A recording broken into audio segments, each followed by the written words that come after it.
Welcome to the World United. Welcome to the World United. And now we're going to open up for a discussion panel. So we're going to invite all the speakers into the forum where we're going to share together. It's like we're going to build together on our intelligence, our connection, and what do we want to add to these discussions, and how can this bring something even more deeper and profound to our listeners. So we have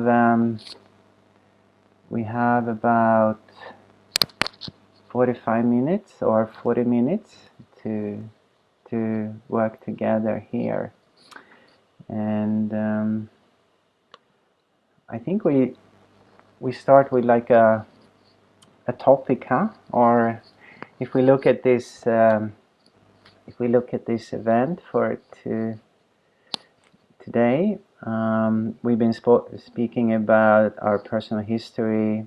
For example, Eva, about her way of bringing forth, like taking the challenge to go deeper into harmony to the heart, even though it's painful.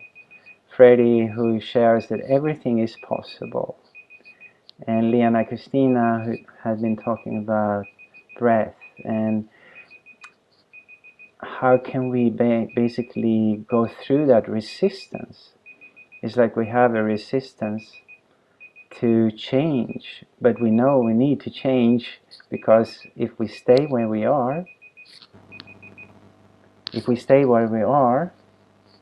was me beeping, sorry. If we stay where we are, we will stay with all this pain. And that pain, once it gets so strong, it has to move us somewhere. Either we go down with the pain, or either we face the crisis and go into the pain and solve what is behind, what is in between us and the heart. And we have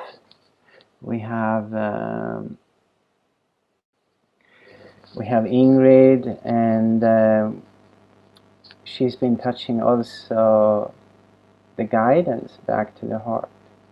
So let's see what we can share. Is there anyone now that feels that they want to share something from what you have heard? How about you, Freddie? What could you bring to this discussion? You've been with us and listening here.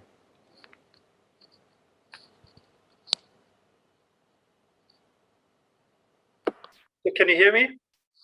Yeah, we can hear you. Because I'm trying to use my professional mic. It doesn't want to do it today. Yeah.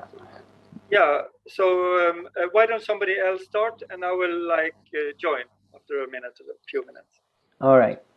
Okay. So let's look at this with resistance. What do we do really when we face this resistance? Because I can see that so many people, they are entering the wall. We can call it the wall, huh? And then it's almost overwhelming, or many experience it's super overwhelming. They cannot really get through, huh? It's like here they try and then they bounce back, and they try and they bounce back. So what would actually be a way for people to step by step go further in their life, huh? And if anyone feels they want to take that call, you can just raise your hand, huh? Lena Christina. So okay. Welcome, Lena Christina. Thank you. You know, as we've said, the universe is acting as a mirror, that it reflects back who you are or what you are. So the miracle of this is that you can shift your identity and the world will obey. The universe will not give you what you want, but it will reflect to you who you are. We call this the law of resonance. And that is the idea that the universe will give you not what you want, but who you are. It sounds simple, but actually isn't, because there's so many people that they think they are benefiting from being a victim, and they want to blame everyone and everything of their situations. So to really get to the miracles that Freddie spoke of, you gotta first of all be willing to be responsible for what you are and how you act and how you think and how you eat and so on. And be willing to take a serious look at how you can influence that. I love to be responsible. And still, we are victims as well. Yeah, that's true. Each one of us have our own challenges. It's like we are not there where we are fully perfect. And what is perfect anyhow, right? So I love the idea of responsibility, because what is that? It is when we take responsibility for our actions, huh? So through our actions, we can start to see what we are creating and how can we grow from that? How can we say, okay, wow, I created this. It was not something outside of me who created this. I was a part of creating life, huh? So pointing fingers to something outside of us will keep us the victim, huh? And if we are a victim, do we have a power to change then? Not really, huh? We stay in the game of being a victim. So taking responsibility is the first step, we could say. What would be the second step after responsibility then?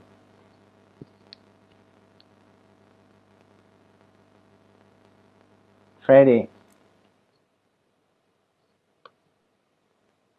Now Freddie is ready. So the most important to break resistance is to use this thing. You know, many people, they use this thing only as a decoration thing or a place to put their hats. I mean, we can basically use it. We can sit down and contemplate and think, and we can write down our life story. Why am I blocked? Why is this? Oh, because I'm afraid. Why are you afraid? Do like this. Question yourself. Use your head and mind, and that is sometimes enough, or even often enough. And then, when you are determined, when you really know, yes, I want to be perfectly healthy, or I want to get rid of all my limitations and be as happy as the happiest day when I was a small child, then you just know that there is endless power in determination. Like nothing can ever stop me. This kind of an attitude, that is the most important, I would say. But that usually comes after using this thing we call the head, the mind with all the things. And if this is not enough, which is what it was not enough for me to get it permanently, I had never prayed. I was an atheist, like I grew up like an atheist and didn't want to pray. And when I realized I could not get this state permanently, I was standing on my knees 3 days. I cried and cried. I didn't sleep. I was praying. First time, help me, help me, help me, give me this. If you are there, God, give me this. And then, pam, pam, pam, miracle after miracle happened. So the first time I ever prayed, it was like million atom bombs. But I stood on my knees for 3 days. So if this one doesn't happen, if that's not enough, if determination is not enough, you can even try like me, even if maybe you don't believe, just say, if there is somebody up there, help me. You don't even have to believe. So that's what I can recommend.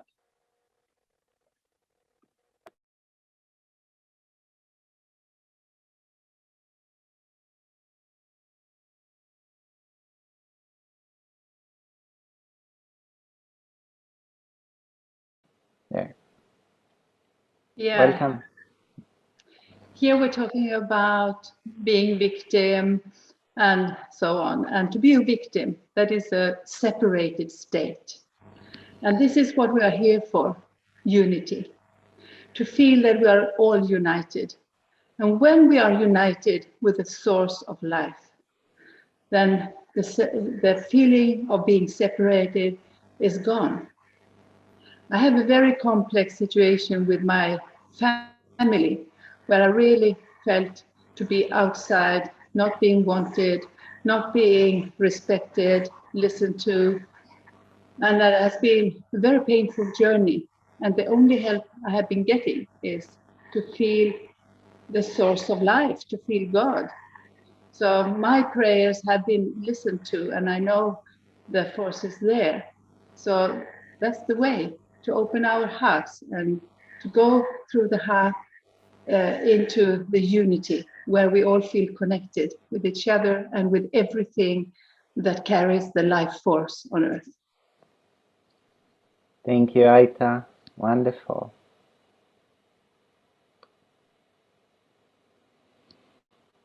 So prayers have come up here. It's like, what is a prayer? That's a good question, huh? What is a prayer? For me, it's like something that comes so deep within that I want to express it in a sentence that is reaching out for the greater. It's like, am I all alone, or is there something bigger than me? Some people call it God and Goddess, or the Creator, or Great Spirit. We can also maybe talk about our soul, the divine within.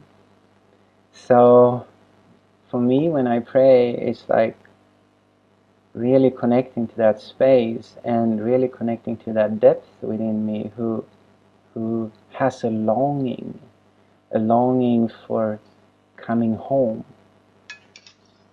And suddenly we can start to feel that we are not alone, huh? And then that there is a communication with someone and something. So anyone else want to say about a prayer? Is there anyone that had a prayer that was so close to someone? You want to come in there? Yeah. Okay. Okay. I'm having to eat, so Oh. and that's why I had my video turned off. I didn't want to do it in front of you, but I feel to say something about this, and it's very short. Okay. Prayer is talking with your Creator, God, all the names that you mentioned that people refer to as the One. Simply, it's having a communication, a talk, a plea with that power, because you don't have the power. The Right. power is gone, and you're needing help for one reason or other, whether it's mental, physical, spiritual, or whatever. So then who do we talk to? We use prayer to talk with the great healer. Thank you. Thank you, thank you, thank you. Can I say something? Yes, we would love to hear you. There are many threads that I would like to go through Yeah, here. yeah. But one thing, this prayer, I don't personally pray. I don't see it as prayer. I see it as communion. When I connect heart to heart.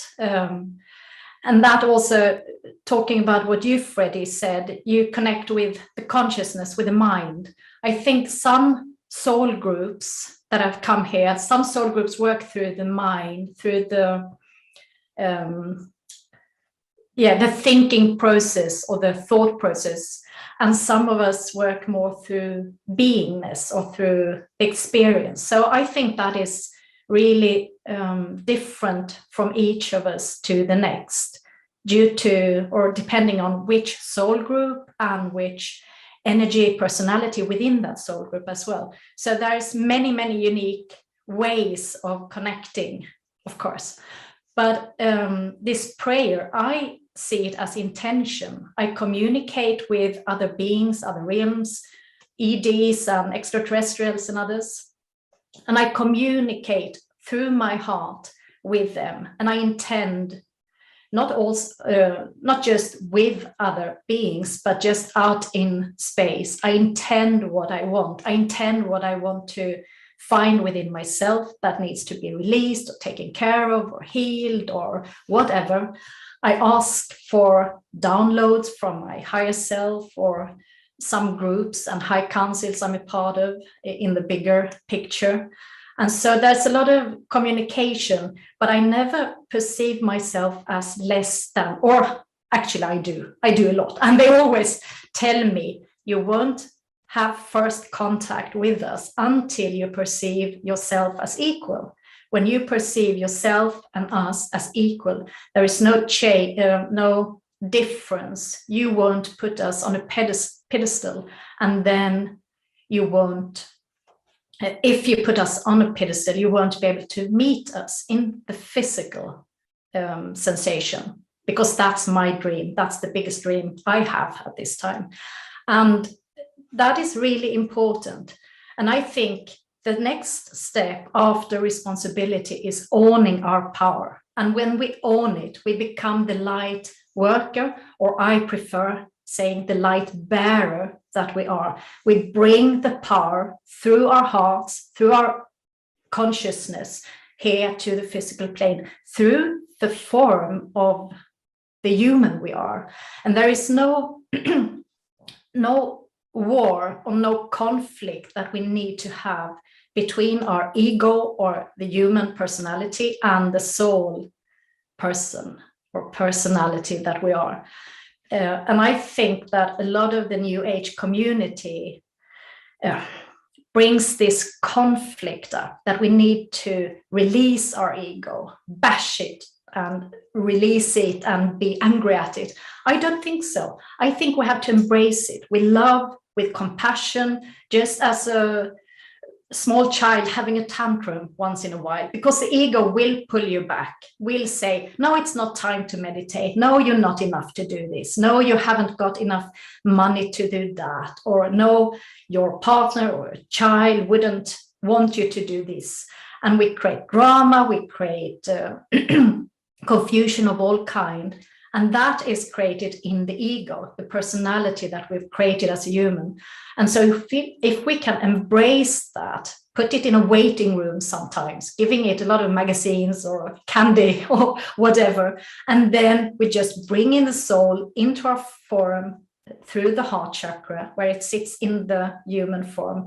And then we can start identifying more. As Lena said, we're shifting the identification, who we are. We change it from being human to being a light being in human form. And that's how we create this ascension and awakening process and become the pioneer, the guide for others, the light in this dark place. It's still very dark in forgetfulness. So we remember through releasing the forgetfulness, and we don't need to evolve, we don't need to learn anything, we just need to stop forgetting. So that was a lot. Thank you. Beautiful. Yeah, we need to also claim our own authority. It's like that we are not these small beings, but it's also depending on where we come from, huh? Are we coming from the mind and ego? We can blow ourselves up a lot, right? So once we connect deeper to the heart, we can start feeling that connection, that we are belonging. We are not separate. We are belonging to God or to existence. So it's like there is a feeling of going from being alone to being connected.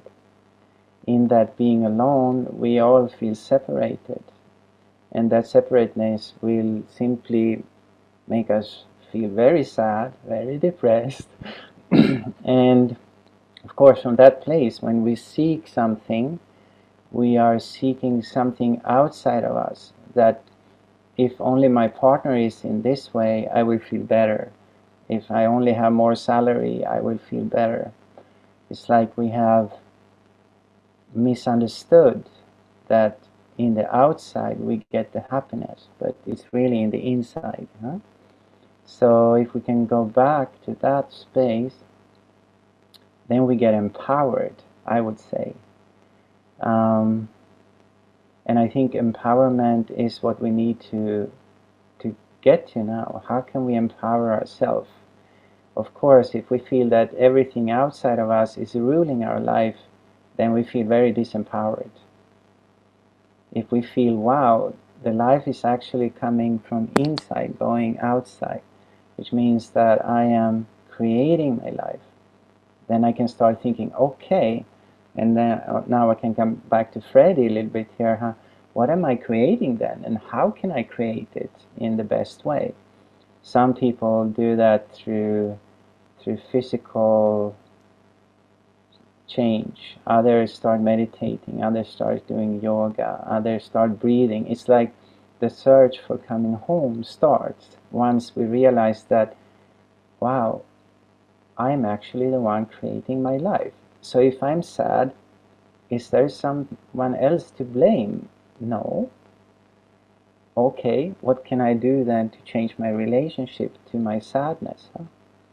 And as Lena Christina said, we need to shift paradigm. We need to shift to another way of existence. So how do we do that shift? That's a good question. Anyone wants to share about that?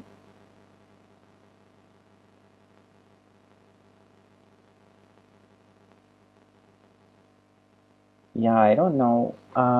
If I would say something,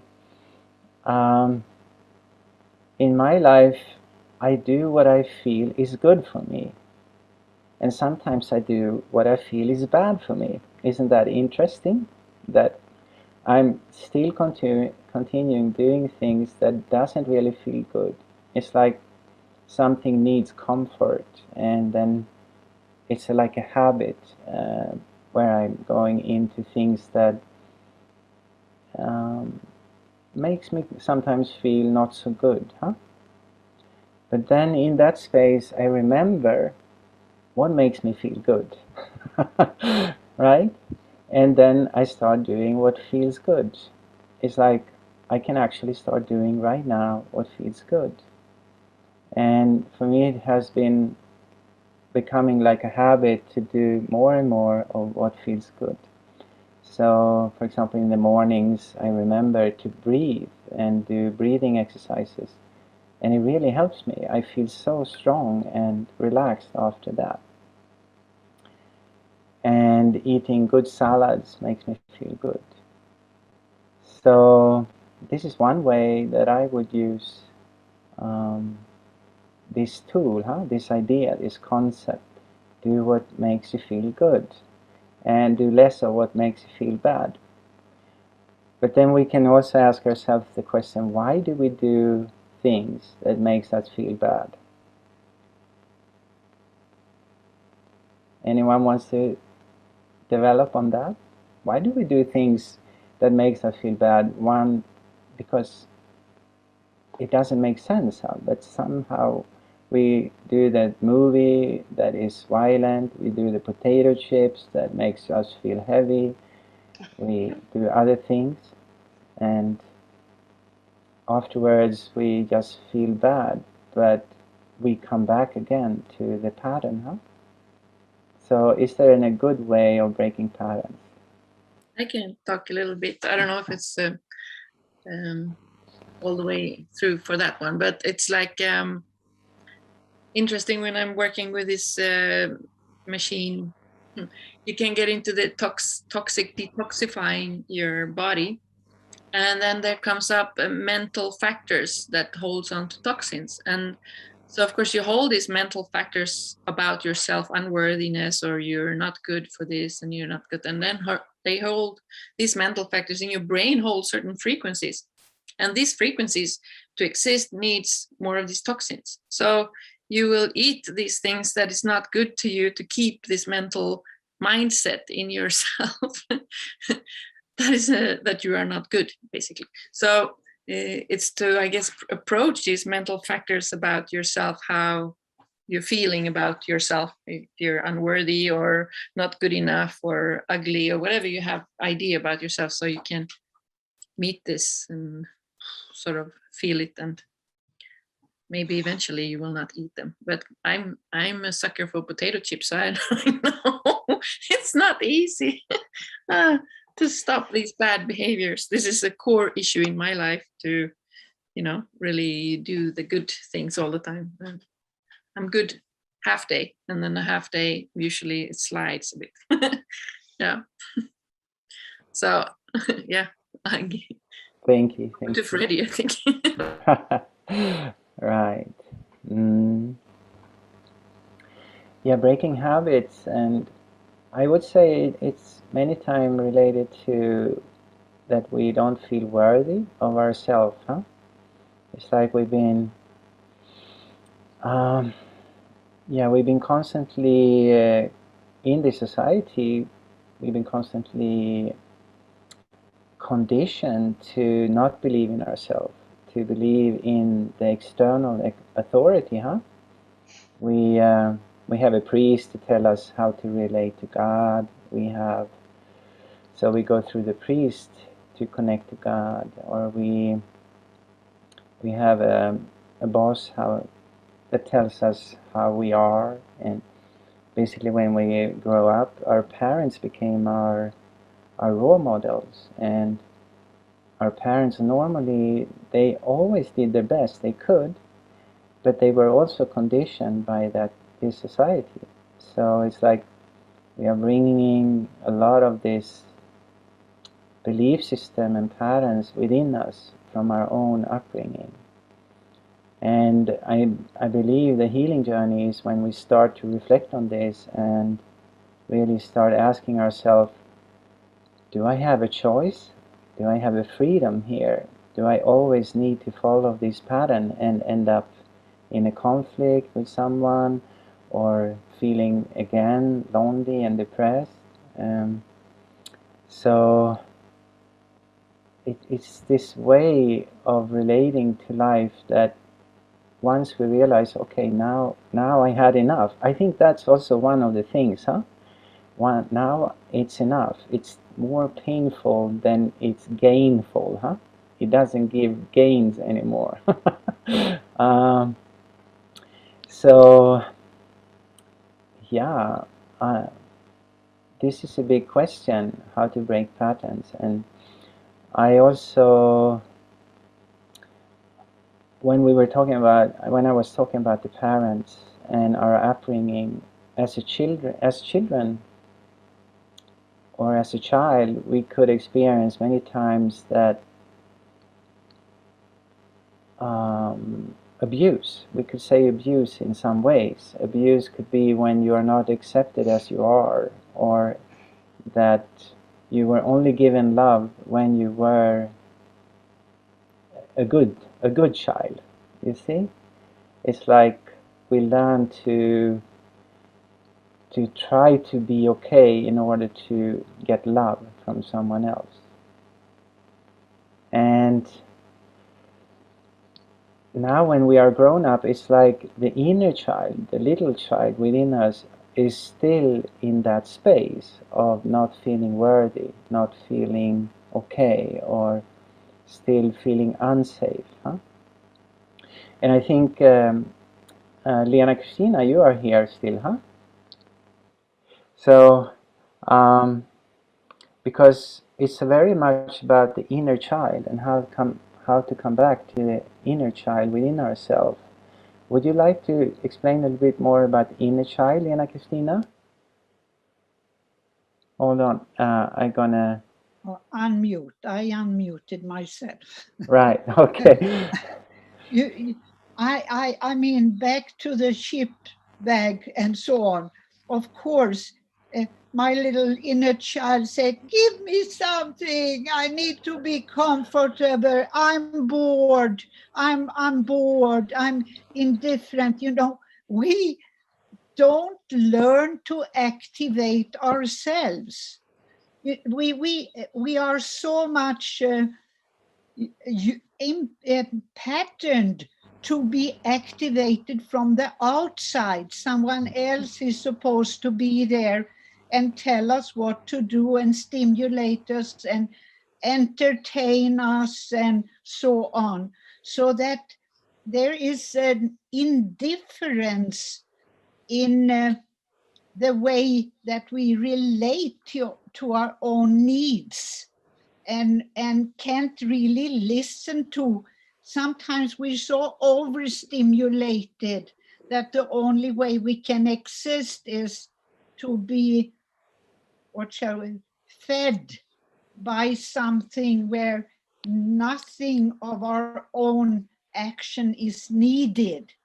But the true life energy and life meaning, as I see it, it comes from you being able to activate yourself. And that little inner child has, first, it was so alive. If we think of kids when they are out playing, they don't need someone else to tell them how to build a sand castle or to play hide and seek. But then they get disciplined to hear up, be still, be attentive. There's something totally wrong in that way of education in a certain way. We need to keep that alive inner child alive. So those routines of breathing in the morning or going and jumping in the lake or whatever, where you go through a certain pattern of resistance, you wake yourself up. That's what we all need to do constantly, every day. Wake yourself up. Then you co-create with God, or you can really receive your life as a gift and see the beauty of what is around you.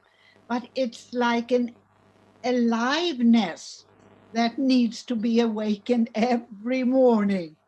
So I love my little child in there. And even when I feed it sometimes with something unhealthy, that's okay. We don't need to be perfect because we are perfect anyhow. So, yeah, everything in moderation. Thank you, Lena. I Thank love you. that. Thank you. Anyone else wants to say something?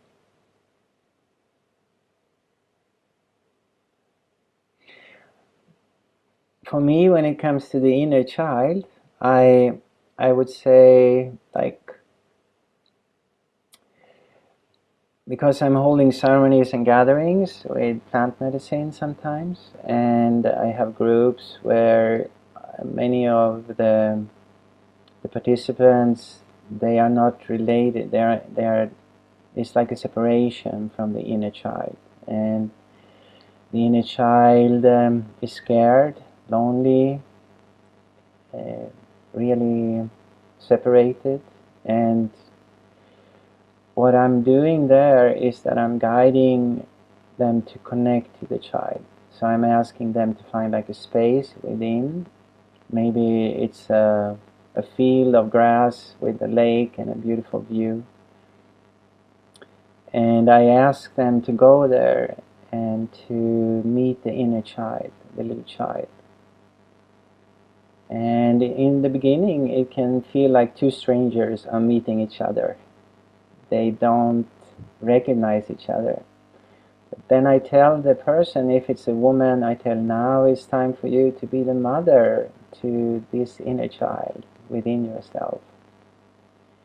And I asked the mother, could you please welcome this child? What does she need? How can you connect? And many times in the beginning it's a little difficult. The child is shy, doesn't want to connect. But then I ask, what does the child love? What kind of things they like to play with? Huh? Do they like to play with toys or the bear? So the mother invites the child to play. And suddenly something loosen up. Huh? It's almost like a laughter can come in. And now they can start to connect. And I ask the person or the mother now, can you hold her? Can you bring her up to your knee? And suddenly something happens. It's like they start to feel the love for each other. The little child for this woman who is now becoming her mother. Huh? And then from the mother holding the child. And suddenly what I feel and see is that love is growing within them. It's like amazing. And now I tell the mother, wow, can you feel that your heart is starting to open? And they say, yeah, it starts to open, huh? So this is one way of connecting to the inner child. I will also give the word to Freddie, and he wanted to say something. Freddie, are you there? Yeah, can you hear me? Yeah. Yeah, just like you said, Tor, that we got from our parents, society. You cannot do that. Don't live your dreams. You must be like a, just like you said. So for me, all these negative things we hear from society and from the priest and from the schools and the teachers like that, to me, all that we can call the ego or the limited self, whatever we call it, or the prison, you know. So we could choose to make that nicer. And for me, that belongs to time and space. It is sort of horizontal. But what I prefer is to totally leave that realm and go outside this limited self and enter the limitless self, which we can call is vertical, and it is beginningless, it is timeless, it is endless, and there we don't identify with the mind, so there is nothing to fight, and we sort of ignore it. Will be more be like a drunkard you see outside you telling, because of you, you are the reason for all the wars in the world. You heard some maniac telling, but you will not take him seriously. You just walk, you're just happy. So in that sense, when you don't identify with your conditioning or with your upbringing, which is inside it, or this time and space mind, the limited I, then there's no problem. And that limitless I, you can say it's more like I am that I am, and after some time, you will just reach an endlessness, and that is what I call heaven and nirvana. So that is one thing. And then also a second thing, I think it's very important. I think that in, I don't know, 70, 90%, maybe more, maybe less, of all negative thoughts, everything bad in the mind, any depression, it is just an bad health. It is inflammation in the body, it is bad bacteria in the gut, and all these things. It is the wrong food, it's heavy food, it's allergies. So if we can somehow make the health be just amazing, with you have no aches nowhere, never any pain, no disease, you just like shining the health. What happens? The mind becomes 10 or 100 times more pure, and it will hardly disturb you. The ego will become like a small little poodle instead of being like a whole Taliban army. So these are my suggestions. Thank you, Freddie. That's amazing. I love that. So we we only have about 1 minute left. Do you think you can say something on that 1 minute, Lena Kristina?